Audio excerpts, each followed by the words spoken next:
Hey y'all, I'm back again, and this is my last video of how to use effective communication in order to have an effective outcome. All right, so as you guys know, we have conducted several different types of interviews and all types of research in order to come to this day right here. All right, so let's get started. So I have six different types of tips of ways you can use. The first one is assertiveness. Now, with assertiveness, you have to be confident in what you say. You have to be stern, you have to be adamant, and you have to be straightforward so that people will take you serious in your conversation. The second one is authenticity. Now, with authenticity, you have to tell the person of your true feelings of whatever you're talking about. So that means you have to sometimes be a little blunt, and you just have to be, straightforward of how you felt. So that doesn't mean you have to be rude, disrespectful, or aggressive. That means you just have to say it in a very calm manner so that they will understand how you felt. The third one is having an open mind. Within the open mind, you have to be calm, and you have to be able to put your guard down, and you have to be able to listen to what they have to say. Even if you don't agree, you just have to be open to new ideas because you never know what you can learn from a person. The fourth one is empathy. Now, with empathy, you have to be understanding of a person's feelings. Yes, you may not understand why they felt that way, but you still have to be understanding because you will want somebody to do the same to you. All right, the fifth one is clarity. That means you're very clear of what you're talking about. So this means you know what you're talking about, you've done your research, you've done all that you can do in order to come to that day. So that means you have to be precise, you have to be distinct of what you're talking about. Don't never beat around the bush or try to make it seem like it's something that is not. You have to be straightforward.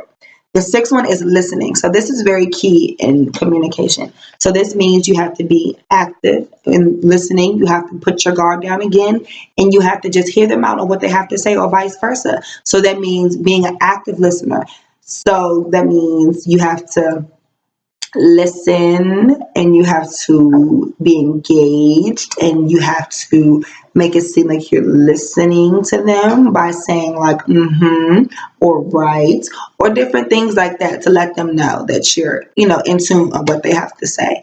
So the reason why I came up with this topic is because I feel as though that people don't know how to communicate well. They are very aggressive, they're very disrespectful, they're very belligerent in when they have what they have to say. And I feel as though for myself, when people talk to me in a very disrespectful tone, or they come across as very rude and arrogant, I shut down personally, and I don't understand what they're talking about because it's all in your approach and your delivery.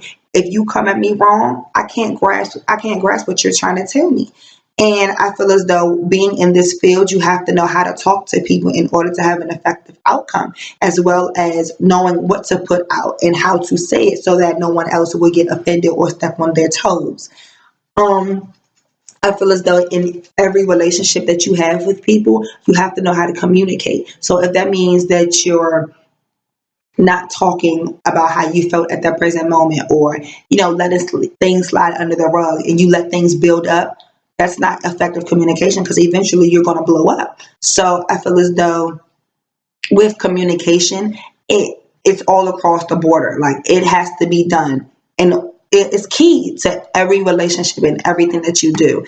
And I feel as though that in order for me to be successful, I have to know how to communicate with people because in the field that I want to go into, I have to know how to be, that active listener, or how to use certain words that can make a person understand, or how for them to grasp what I'm trying to tell them. But other than that, I really did enjoy this, and I definitely will try to use this in my everyday life, as well as so on going into my field and with my everyday, people. So I hope you enjoyed it and got something from it. But bye, y'all.